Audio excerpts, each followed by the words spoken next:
আমার নবী রাহমাতুল লিল আলামিন, নবী আমার ডাক দিয়ে বলে, ও খাদিজা, আমি নবীজি তোমার চাওয়া পাওয়া পুরা করতে পারি নাই। তুমি একজন সম্ভ্রান্ত পরিবারের মহিলা, তোমার কোনোদিন টাকার অভাব ছিল না, খাদ্যের অভাব ছিল না। ও খাদিজা, আমি নবীজি তোমার পর্যাপ্ত পরিমাণ খাবার দিতে পারে নাই, জামা কাপড় পর্যন্ত দিতে পারে নাই, তোমার তো কোনো কিছুর অভাব ছিল না।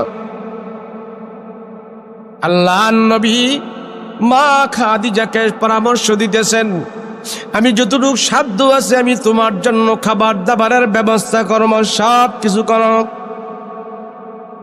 মা খাদিজা ডাক দিয়া বলে, গো রহমতের নবী গো, জীবনে সব কিছু আমি হারাইলাম, সব কিছু আমি ত্যাগ করলাম শুধু আপনার জন্য। আবার আপনি সেই কথায় আমাকে বলেন, দুনিয়ার দিকে আমাকে লোভ দেখান না। না, রাহমাতুল লিল আলামিনের ঘরে আমি আবদ্ধ হইয়া আমার রসুলকে পাইলাম, আমি তামাম দুনিয়া পাইলাম, আমার নবীকে পাইলাম, আমি আখিরাত পাইলাম।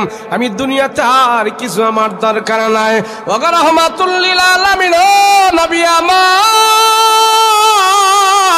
আমি যে রসুলের চেহারার দিকে তাকাইলে আমার পেটের ক্ষুধা পর্যন্ত দূর হয়ে যায়, আমার রসুলের চেহারার দিকে তাকাইলে দুনিয়ার বুক বিলাস আমার মনে আসে না, আমার নবীজির চেহারার দিকে তাকাইলে দুনিয়ার মায়া আমার হয় না।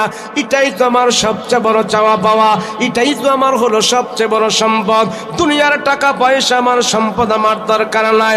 আমার নবী তো হইল আমার কাছে সবচেয়ে বড় সম্পদ। আল্লাহু আকবার।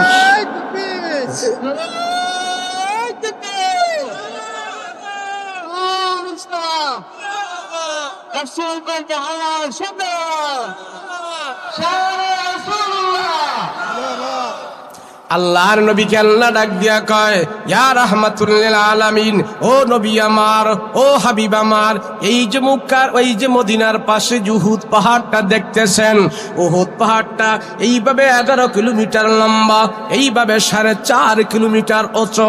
এই উহুদ পাহাড়টা রাসূল গো আপনার জন্য আমি স্বর্ণবর্তী করে বানাই দিব, স্বর্ণ দিয়ে ভরপুর করে দিব।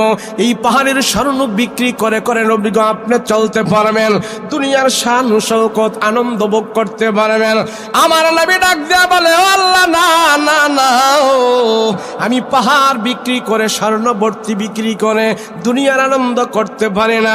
নবী ডাক দেয়া বলে, আল্লাহ, আমার সব উম্মত পৃথিবীর বুকে ধনী হবে না, সব উম্মত পৃথিবীর বুকে টাকাওয়ালা হবে না। আমার এমন উম্মত থাকবে, কেউ এক বেলা খাবে, কেউ 2 বেলা খাবে, কেউ একদিন খেতে পারবে না। সেই জন্য সব উম্মতের সাথে আমি শামিল থাকতে চাই। আমি নবীও একদিন খানা খাবো, আরেকদিন খাবো না, বুকা বাঁকা থেকে আমার জিন্দেগি যাপন করতে চাই। আমার এত টাকা পয়সার কোনো দরকার নাই। আল্লাহ রাসূল, আপনি যদি বলেন এই পাহাড় আপনার পেছনে পেছনে ঘুরবে স্বর্ণ হয়ে, সুবহানাল্লাহ। রাসূল কয়, না, আমার উম্মত তো সবাই এরকম ধনী হতে পারবে না, তাহলে আমি রাসূল ধনী হব, আমার গরিব উম্মতের দিলের ব্যথা আমি কেমনে বুঝবো? নবীজি শুধু সে নয়, আখিরাতের জন্য তার মেয়ের ঘরেও 2 দিন 3 দিন পর্যন্ত খানা নাই।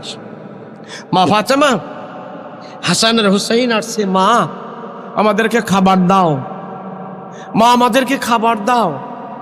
তো ফাতেমা সন্তানদেরকে বোঝানোর জন্য গরম পানি করছেন ডেস্কিতে বসি, হাড়িতে বসি। বাচ্চারা মনে মনে ভাবতেছে, মা আমাদের জন্য সুস্বাদু খাবার তৈরি করছে। তো ফাতেমা 2 ভাইকে বলল, যাও, তোমাদের জন্য তো খাবার হচ্ছে, যাও তোমাদের নানা জানের কাছে যাও, তোমাদের নানা জান তোমাদেরকে সুস্বাদু খাবার দিবে, যাও। তো হাসান আর হোসেন 2 ভাই গলাগলি করে আম্মা জান ফাতেমা থেকে বিদায় নিয়ে বলল, ঠিক আছে, নানা জানের কাছে যাচ্ছি। তো গলাগলি করে ধরে ধরে রাসূলের 2 নাতি নবীজির কাছে চলে গেছে। চলে যায় বলতেছে, নানা জান, মা বলেছে আপনি আমাদেরকে খাবার দিবেন, আমাদের ঘরে খাবার নাই, আব্বা বাহিরে চলে গেছে, মা এখনো খাবার তৈরি করতে পারে নাই, রান্না হচ্ছে আর আমাদেরকে পাঠাইছে, আপনি আমাদেরকে খাবার দিবেন। রাসূল পাক সাল্লাল্লাহু আলাইহি সাল্লাম হাসান আর হুসাইনের দিকে তাকায়া চোখ বন্ধ করে ফেলেছে। আল্লাহ, আমার নাতিদের পেটে খাবার নাই, আমার মেয়েও তো খাবার খায় নাই, আমিও তো আজকে 3 দিন ধরে আমার ঘরের চুলায় আগুন জ্বলে না, কি দিয়ে বিদায় দেব তাদেরকে, কি দিলাম আমি? তো রাসূল পাক সাল্লাল্লাহু আলাইহি সাল্লাম হাসান আর হুসাইনকে বলে, আসো, কাছে আসো। তো দুজনকে ডাকছে, ডেকে তোমাদের জামা উঠাও। তো জামা উঠাইলেন। তো আল্লাহর রসুলের পবিত্র হাত মোবারক হাসান আর হুসাইনের পেটের মধ্যে লাগাই দিছেন। সুবহানাল্লাহ। যাও যাও, তোমরা দুবাই যাও, আমি পরে দেখছি, তোমরা যাও। রসুল তাদেরকে বিদায় দিলেন। হাসান আর হুসাইন দুজন আম্মাজানের কাছে আসছেন, ফাতেমার কাছে। দেখতেছে তারা হাসি খুশি আনন্দ। তো মা ফাতেমা জিজ্ঞেস করে, হাসান ও হুসাইন, তোমাদের নানা জান তোমাদেরকে কি খাবার দিছে? এত সুন্দর সুস্বাদু, তোমরা হাসি খুশি দেখা যাচ্ছে, মনে হয় তোমাদের নানা জান তোমাদেরকে সুস্বাদু খাবার দাবার খাওয়ায়। হাসান আর হুসাইন দুই ভাই বলে, মা না না না, নানা জান আমাদেরকে কি খাবার দেবে? আমাদেরকে খাবার দিবে কোত্থেকে? নানা জানতো আজকে 2 দিন 3 দিন পর্যন্ত খাবার নাই, নানার ঘরে কোনো খাবার নাই।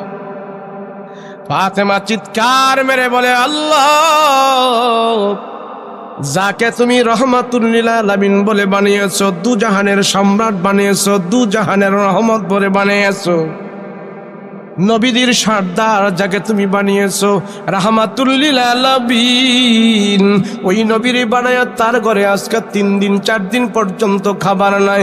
এটা কেমন কথা, কেমন পরীক্ষা? এবার হাসান আর হুসাইন দুই ভাইকে বলতেছেন, তোমরা দাঁড়াও, আমি হাসান হোসেন তোমাদের দুইজনকে রেখে আমি তোমার নানা জানের জন্য খাবার নিয়ে যেতে চাই। তোমাদের নানা জান মনে হয় অনেক দিন ধরে খাবার খায় না, তোমাদেরকেও খাবার যেতে পারে নাই। হাসান আর হুসাইন মা ফাতেমার কান্না দেখে বলতেছে, মা কেন তুমি কান্না করো? বলে, কান্না করি আমি মা হয়া তোমাদেরকে খাবার দিতে পারি নাই, আমি মা হয়া তোমাদের পর্যাপ্ত পরিমাণ খাবার তোমাদের মুখে দিতে পারি নাই, সেই জন্য কান্না করে। আবার কান্না করে এই জন্য তোমাদের নানা জান সেদিক দিয়ে খাবার খেতে পারে নাই, আমার কাছে কিছু খাবার আসছে, এগুলি নিয়ে তোমার নানা জানকে আমি খাওয়াইতে যাবো। এইভাবে কান্না যখন করে হাসান আর হোসেন ডাক দিয়া বলে, ও মা দাও, তোমার হাতটা দাও, নানা জানের হাতটা দাও। মার হাতটা দিয়া ফাতেমার হাত ধরিয়া হযরত হাসান আর হোসেনের পেটের মধ্যে লাগায় দিছে। ফাতেমা দেখতেছে হাসানের পেটটা ভরা আছে, হুসাইনেরও পেটটা ভোলা আছে। বলে, তোমাদের পেট তো ভরা, নানা জান খাবার দিতে পারে নাই, পেটের ক্ষুধা তো মনে হয় নাই, পেট একবারে উঁচু হয়ে আছে, কারণটা কি? হাসান আর হুসাইন বলে, ও মা, নানা জান আমাদের মুখের ভিতরে কোনো খাবার দেয় নাই, কিন্তু নানা জানের বরকতে হাত আমাদের পেটের মধ্যে লাগায় দিছে, আমাদের মুখের মধ্যে লাগায় দিছে। নানা জানের বরকতে হাত যখন নাকি আমার পেটের মধ্যে লাগায় দিছে, সাথে সাথে আল্লাহ তাআলা আমাদের পেটের ক্ষুধা দূর করে দিয়েছে। আল্লাহু আকবার। ও মুসলমান, কেমন নবী তোমরা পাইলা? চিন্তা করো না। আল্লাহর রাসূল বলেন, আমাকে না দেখা যদি কেউ একটা সুন্নত পালন করে, আমি আল্লাহ নবী বলতেছি, আমাকে না দেখা একটা সুন্নত যারা পড়বে, যারা দাড়ি রাখবে, যারা টুপি পরবে, যারা মেসওয়াক করবে, যারা মানুষকে সালাম দিবে, আদব কায়দা দেখাবে, ভালো করে চলবে, ডান হাত দিয়া খাবার খাবে, পানি 3 শ্বাসে খাবে, ডান দিক দিয়া চলবে, ঘরের ভিতরে ঢুকার সময় ঘরের ভিতরে ঢুকে সালাম দিবে, আসসালামু আলাইকুম ওয়া রাহমাতুল্লাহ। এমন একটা সুন্নত যদি কেউ আমল করে, আল্লাহর রাসূল বলেন 100 শহীদের সওয়াব আল্লাহ তারে দান করে দেবে। রাজি আছেন? হ্যাঁ, রাজি আছেন? আরে মানুষ, হুজুর আমরা গরিব মানুষ কি এত কিছু করতে পারি? এত আমল টামলের আমগো টাইম আছে? আমরা 3 মাথায় এক কইরা কোন রকম দুনিয়ার জিন্দেগি কাটাই। আমাগরে যদি খালি নামাজের দিকে ডাকেন, মসজিদে ডাকেন, আমলের দিকে ডাকেন, এটা হইল? অনেক গরিব মানুষ এমন আছে, গরিব হওয়ার কারণে মনটা একবারে ময়রা থাকে। হুজুর আমার আল্লাহ দেয় নাই কিছু, হ্যাঁ আল্লাহ 5 তালা দিস, হ্যাঁ পোলা 2টা লন্ডন থাকি, আমারে কিছু দেয় নাই। আছে না? না নাই? আছে না? এর জন্য সে মসজিদেও যায় না, নামাজও পড়ে না। আমি গরিব মানুষ, আমার হাতে আবাদত নাই। আছে না? না নাই? হাসরের ময়দানে আল্লাহ পাক জিজ্ঞাসা করবে, এই হিসাব দাও। হাসরের ময়দানে সর্বপ্রথম হিসাব হবে নামাজের। বলেন না কিসের? না আপনাকে বানিয়া সং দিয়ে অন্য হিসাব হইব? হ্যাঁ, আপনার যেই প্রথম হিসাব, আমারও সেই প্রথম হিসাব। কথা বলেন ঠিক কিনা? আল্লাহ কব হিসাব দাও। কিসের? নামাজের হিসাব দাও। কইব আল্লাহ আমরা তো গরিব মানুষ, ভ্যান চালাইছি, ঠেলা গাড়ি চালাইছি, আমরা দিন মজুর ছিলাম, শ্রমিক ছিলাম।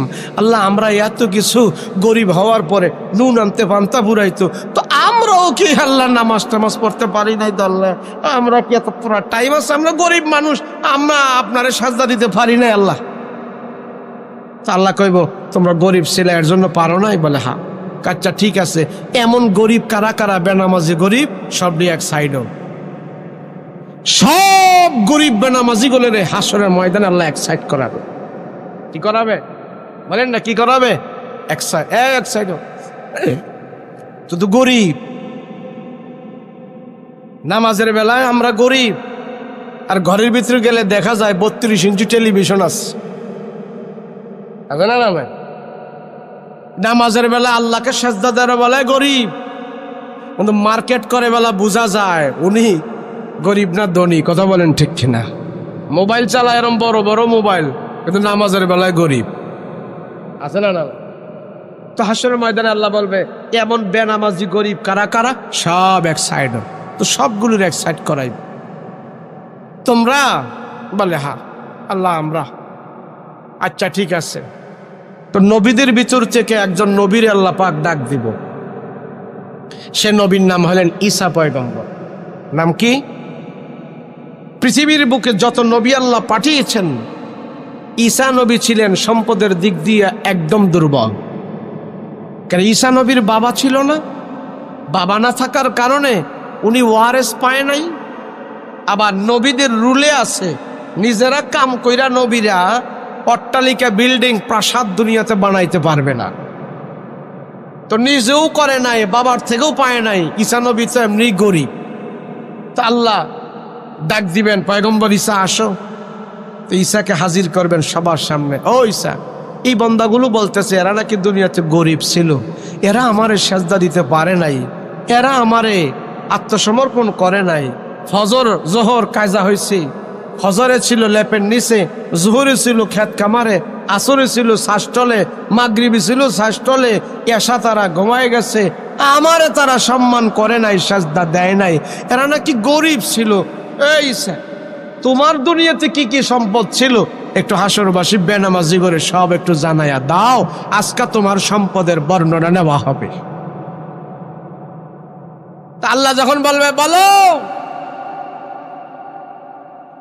তোমার সম্পদের বর্ণনা দাও, ঈসা পয়গম্বরকে আল্লাহ আমি সম্পদের বর্ণনা দেব কি?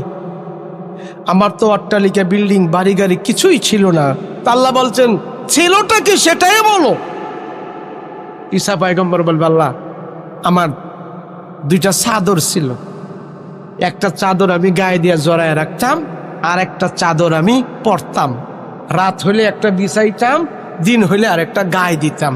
এইভাবে আমি এই 2টা চাদর দিয়ে আমার জিন্দেগি কাটাইছি। আমার খাট পালং ছিল না, লেপ্তশোক ছিল না, কম্বল ছিল না, আমার শুধু সম্বল 2টা চাদর ছিলেন। সুবহানাল্লাহ। আর কি ছিল? আল্লাহ পানি খাওয়ার একটা পেয়ালা ছিল। তো রাস্তা দিয়ে হাঁটতেছি, তো একদিন দেখলাম একটা পুকুর থেকে একটা লোক হাতে কোষ করে করে পানি খায়। আল্লাহ, আমি দেখে দেখে সিদ্ধান্ত নিলাম, হায় রে, হাতে কোষ করে তো পানি খাওয়া যায়, অতিরিক্ত পেয়ালা দিয়ে পানি খাওয়ার কোনো দরকার নাই। আমার এই পেয়ালাটা একটা অসুস্থ মানুষকে দান করে দিয়েছিস আল্লাহ, বাকি জনম পেয়ালা ছাড়া হাতে কোষ করে করে পানি খায়া আমার জিন্দগি কাটাই দিস। এবার সবাই ডাক দিয়া বলবে, এই বেনামাজিরা বলো, তোমরা গরিব বলো নাকি পয়গম্বর ঈসা গরিব বলো? এবার তোমরা বলো।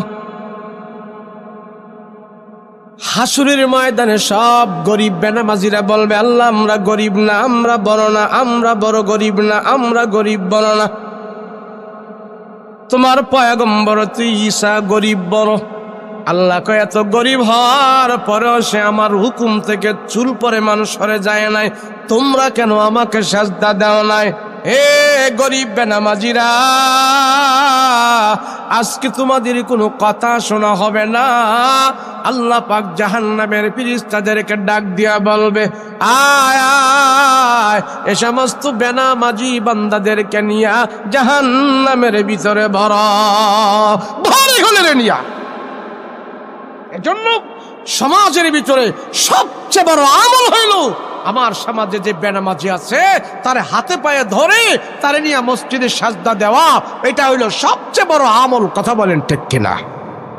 একটা মানুষ সে যখন সাজদা দেয়, এই কপাল যখন নাকি সে জমিনে লাগায়, আল্লাহ আরশে আজিমে ফেরেশতাদেরকে ডাক দিয়া কয়, দেখ আদমের বাচ্চারা আমার দরবারে আত্মসমর্পণ করে ফেলেছে। সুবহানাল্লাহ। দেখ একটা মানুষ সমাজে দুনিয়াতে যত লম্বা, যত আলিশান দেহ বডিওয়ালা মস্তওয়ালা থাকে, সে যখন নাকি হাঁটু মাজা কোমর ঘাড় কাঁধ সব ভেঙে যখন নাকি আল্লাহর কুদরতি কদমে সাজদা দিয়ে পড়ে থাকে, আল্লাহ আরশে আজিমে ফেরেশতাদেরকে ডাক দিয়ে বলে, ও ফেরেশতারা, দেখো দেখো দেখো, আমার বান্দা আত্মসমর্পণ করে আমার দরবারে সাজদা দিয়া পড়ে আছে। সে মাজা কোমর ঘাড় কাঁধ সব ভেঙে দেখো ছোট হয়ে গেছে, একবারে প্যাকেট হয়ে গেছে। বান্দা আর ছোট হইতে পারে না, বান্দা ছোট হয়ে গেছে, বান্দা একবারে প্যাকেট হয়ে গেছে। নামাজের সাজদা দিলে মানুষটাকে বড় দেখা যায় না, ছোট দেখা যায়। কথা কোন ঠিক কিনা? নামাজের সাজদা দিলে বড় দেখা যায় না ছোট? ছোট বলেন না, ছোট। তো নামাজের সাজদা দিলে মানুষটা যত ছোট হয়, এর চেয়ে কি আরো বেশি ছোট হওয়া যায়? কথা কয় না দি? ছোট হওয়া যায়? ছোট হওয়া যায় না। একজন আল্লাহ পাক রব্বুল আলামিন আরশে আজিমের ফেরেশতাদেরকে ডাক দিয়া কয়, ফেরেশতারা দেখো, আদম রে বানাইতে তোমরা নিষেধ করেছিলে, আদমের সন্তানকে বানাইতে তোমরা নিষেধ করেছো। তারা আমাকে মানবে না, মারামারি করবে, ফাসাদ করবে। আজকে নামাজি বান্দাদের দিকে তোমরা তাকায়া দেখো, তারা মারামারি করে না, ফাসাদ করে না, সুদ খায় না, ঝগড়া লাগায় না। দেখো নামাজের সাজদা দিয়া তারা পড়ে আছে, মাজা ভেঙে, কোমর ভেঙে, ঘাড় কাঁধ সব ভেঙে একবারে প্যাকেট হয়ে গেছে। আমার দরবারে সাজদা দিয়ে পড়ে পড়ে সুবহান রাব্বিয়াল আলা বলে বলে তারা আমার দরবারে প্রশংসা করতেছে। এ ফেরেশতারা জানো, বান্দার ছোট হতে পারে না, একবারে শ্বাস পর্যায়ে ছোট হয়ে গেছে। তোমরা সাক্ষী দেখো, আমার বান্দা এইভাবে যখন নাকি আমার দরবারে বিনাইয়া করে করে সাজদা দিয়ে পড়ে পড়ে আমার প্রশংসা করে, তারা সাক্ষী থাক, আমি বান্দাদেরকে ছোট রাখবো না, মৃত্যুর উপরে জান্নাত দিয়া তাদেরকে বড় বানায়া দিব। আমরা মনে করি হায় হায়, কত সাধু বের হইছে, কত পীর বের হইছে, নামাজ লাগে না। আছে না? না, আরে নামাজ যদি না লাগতো তাহলে আমার রাসূল নামাজ ছাড়া থাকতো। কথা বলেন ঠিক কিনা? যেই নবীর নামাজ লাগছে, যে রাসূল নামাজ পড়তে হয়েছে, তুমি কি ছাতার মৌলবি, তুমি কি ছাতার পীর সাহেব, নামাজ পড়তে তুমি নিষেধ করো। অথচ রসুলের ইন্তেকালের আগে সর্বশেষ যেই কথাগুলো রসুল বলেছেন, 3টা কথা, তার ভিতরে 1 নম্বর কথা ছিলেন, আমার উম্মতেরা নামাজ তোমরা ছাড়বে না। কথা বলেন ঠিক কিনা? পীর নামাজ পড়তেছে, সাজদা ঠিক মতো করতেছে, নামাজের প্রতি যত্নবান আছে, সে পীর, সে বক্তা, সে আলেম।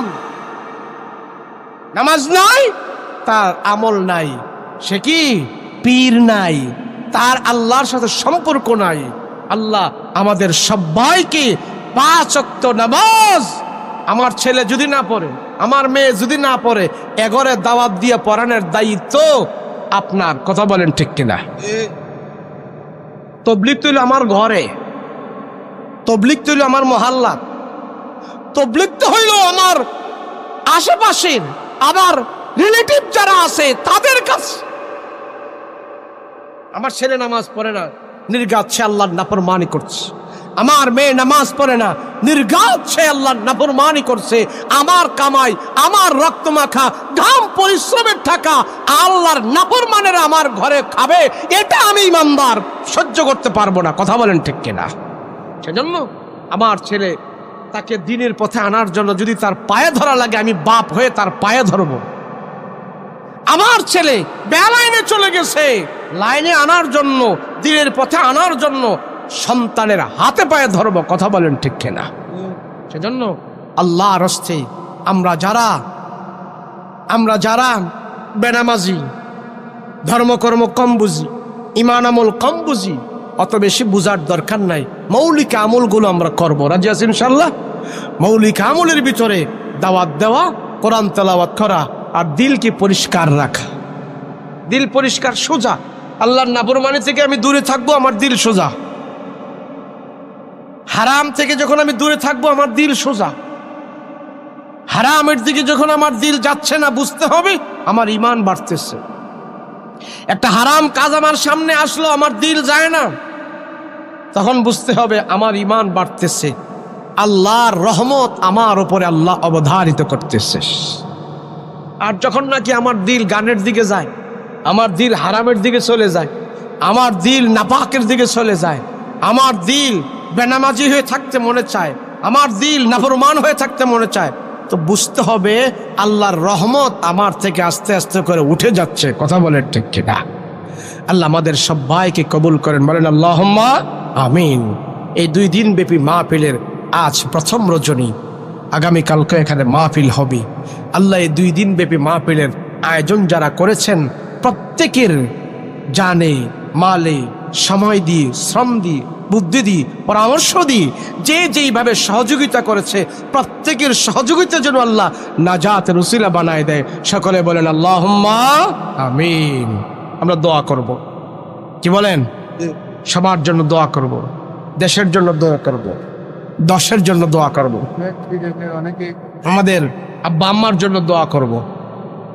দেখেন, যেখানে যারা পাকড়া দাড়িওয়ালা, পাকড়া চুলওয়ালা মুরব্বীরা আছেন, বলেন যে আগামী 50 বছর পরেও, যার বছর 50 হয়ে গেছে, সে এখন আর 50-এর গ্যারান্টি দিতে পারে না। আমি যদি বলি এখানে 150 বছরের কোনো মানুষ আছেন? আছে কেউ? 150 বছরের মানুষ আছে এখানে কেউ? নাই, শেষ। মাত্র 150, মাত্র 150। তাহলে যার বয়স 60-70 হয়ে গেছে, উনি কি চিন্তা করে? এই বুড়ো এখনো শাস্ত্রলে বসে বসে মহিলাদের নাইজ দেখে। এই বুড়ো এখনো সকাল বিকাল আকিস বিড়ি না টানলে ভালো লাগে না। এ পাকনা দাড়িওয়ালা মুরব্বী বুড়া, তাকে মসজিদে খুঁজে পাওয়া যায় না। বলেন ওনার দিল কি জীবিত আছে না মৃত? এই দিল যখন জিন্দা হবে, এ দিল যদি জিন্দা না করে সে কবরে যায়, নির্ঘাত আল্লাহর আযাব তার জন্য অপেক্ষা করছে। কেউ কেউ মনে করে হুজুর আল্লাহর তো অনেক মায়া আছে, আল্লাহর অনেক দয়া আছে, আল্লাহ করে মাফ করে দিব।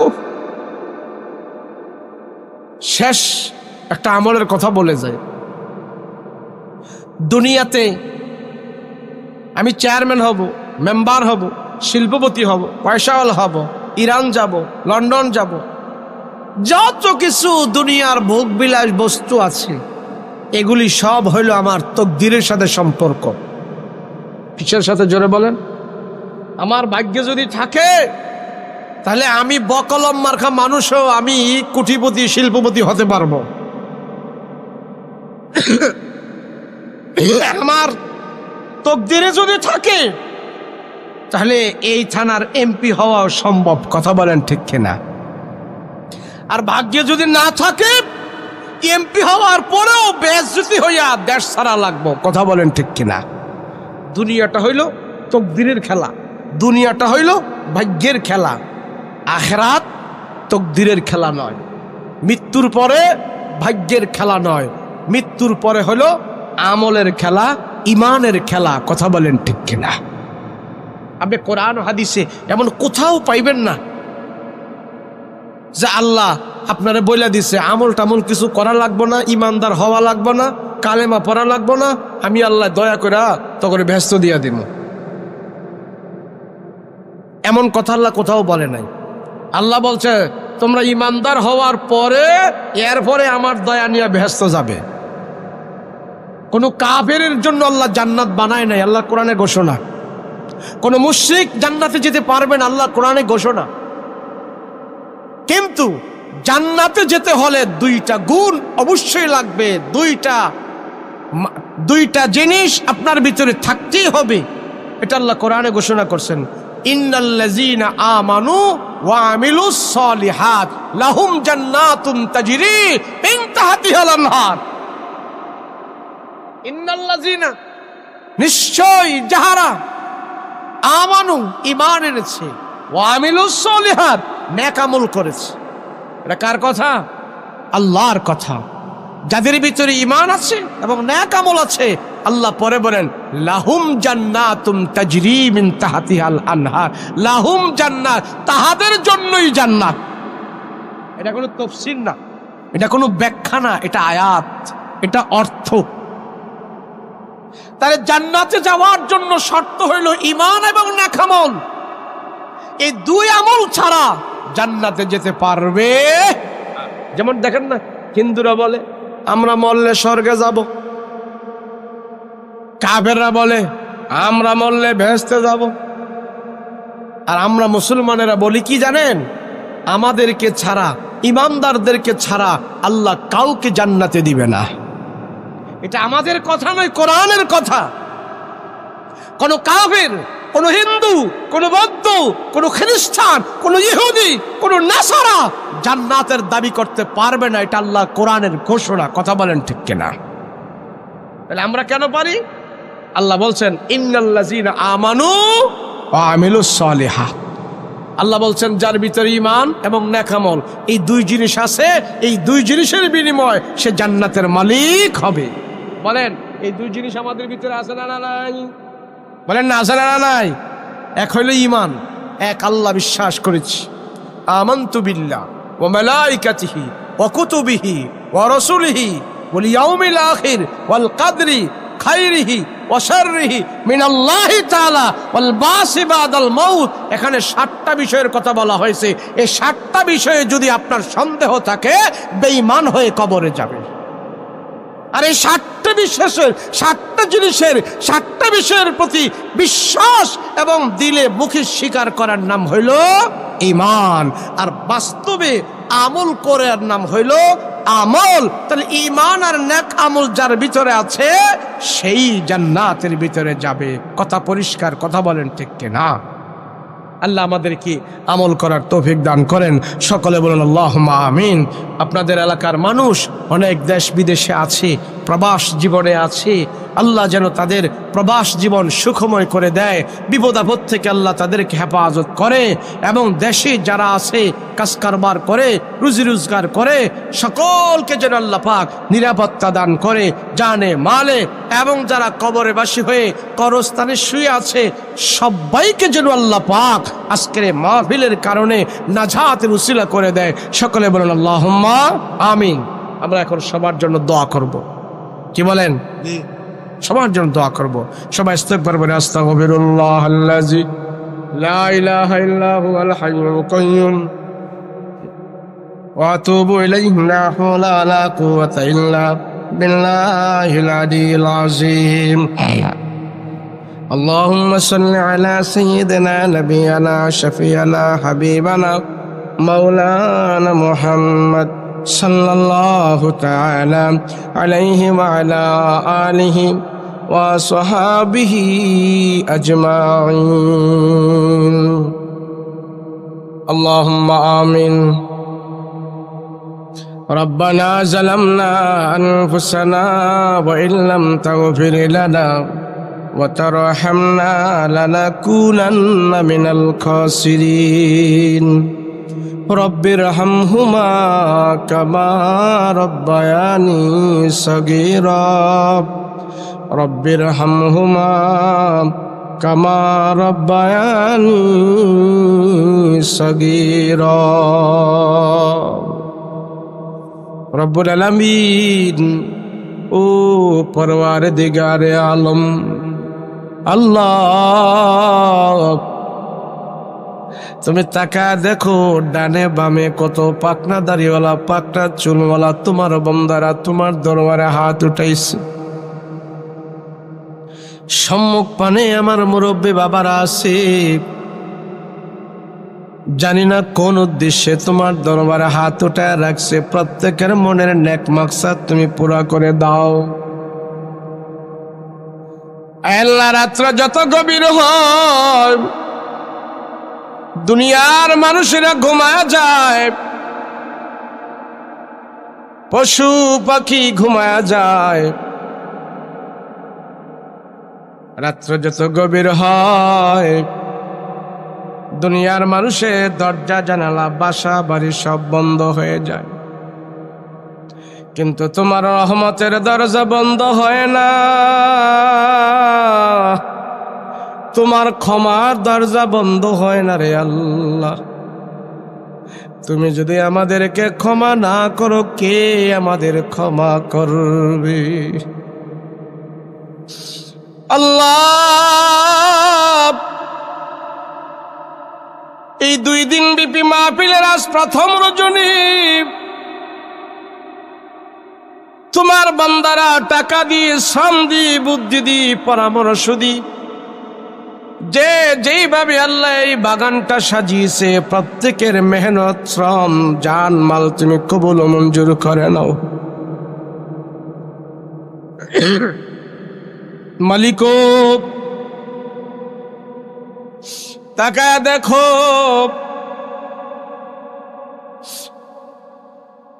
ইচ্ছা করলে আমরা এখানে মাহফিল ছাড়া এই সমস্ত লোকগুলো অন্য কিছু করতে পারত, কিন্তু তারা বয়ান শুনিয়েছে। দিনের একটা গুনাহমুক্ত পরিবেশ তারা এখানে কায়েম করেছে। আল্লাহ, তাদের এ মাহফিল তাদের নাজাতের উসিলা বানিয়ে দাও। রব্বুল আলামিন,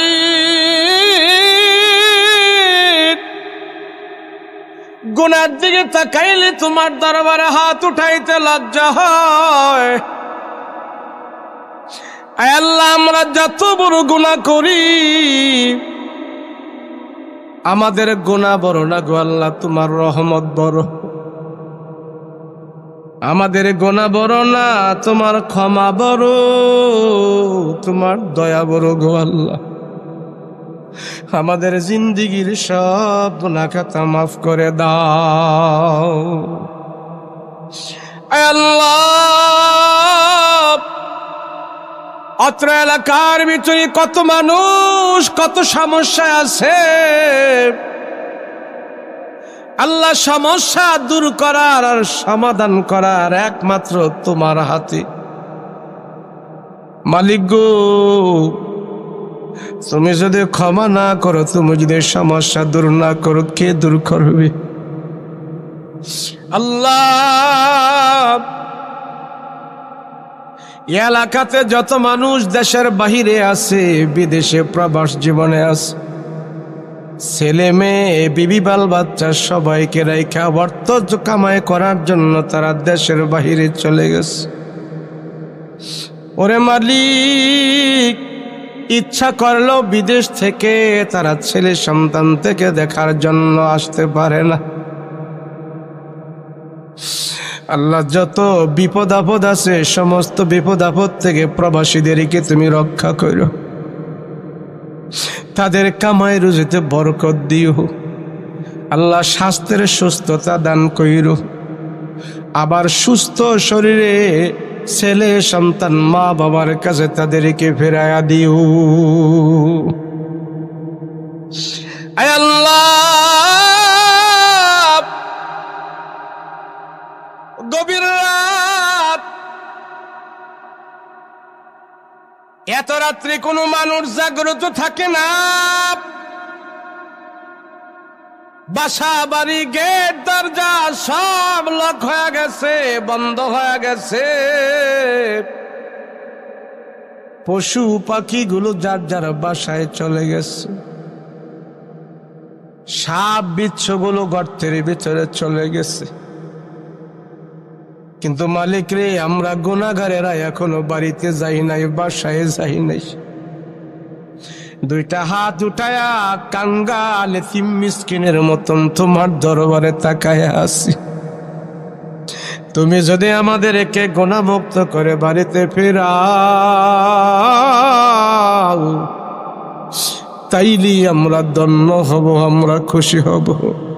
আমাদের জিন্দেগির সব গুনাহ খাতা মাফ করে দাও আল্লাহ। এখানে এমন সন্তান আছে তার মা বাবা দুনিয়ার জমিন ছেড়ে অন্ধকার কবরে পড়ে আছে। আল্লাহ, এমন সন্তান এখানে হাত উঠাইছে, এ হাত দিয়া তার মা বাবারে কবরের ভিতরে রাখছে। এমন সন্তান এখানে হাত উঠায় রাখছে, এ হাত দিয়া তার বাবারে কাফনের কাপড় পরাইয়া দিছে। যে সন্তান মা বাবার জন্য কবর করছে, মা বাবার কবরের উপরে নিজের হাত দিয়া মাটি দিছে, এই হাতগুলো আজকের মাহফিলে তোমার আদালতে উঠায়া দিছে। আল্লাহ, সন্তানের হাত তুমি খালি ফেরত দিও না।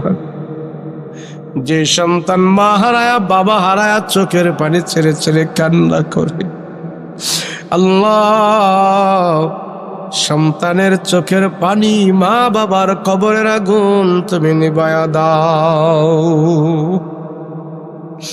আল্লাহ, মা বাবা দুনিয়াতে আমাদেরকে কোনো কষ্ট দেয় নাই, সে মা বাবারে যদি তুমি কবরে কষ্ট দাও, আমরা সন্তানেরা কেমনে সহ্য করব রে আল্লাহ।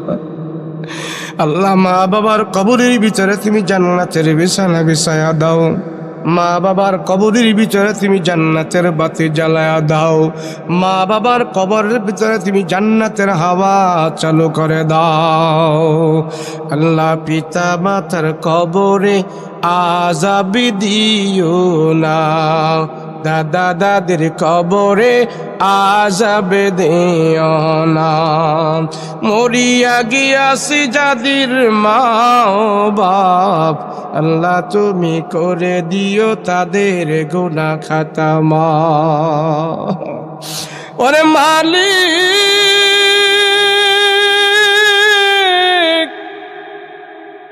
যে মা বাবার দ্বারা আমরা দুনিয়ার আলো বাতাস দেখেছি, যেই মা আমাদেরকে পেটে নিয়ে অনেক কষ্ট করেছে, সেই মাকে যদি এখনো কবরে কষ্ট দাও, আমরা কেমনে সহ্য করব রে আল্লাহ।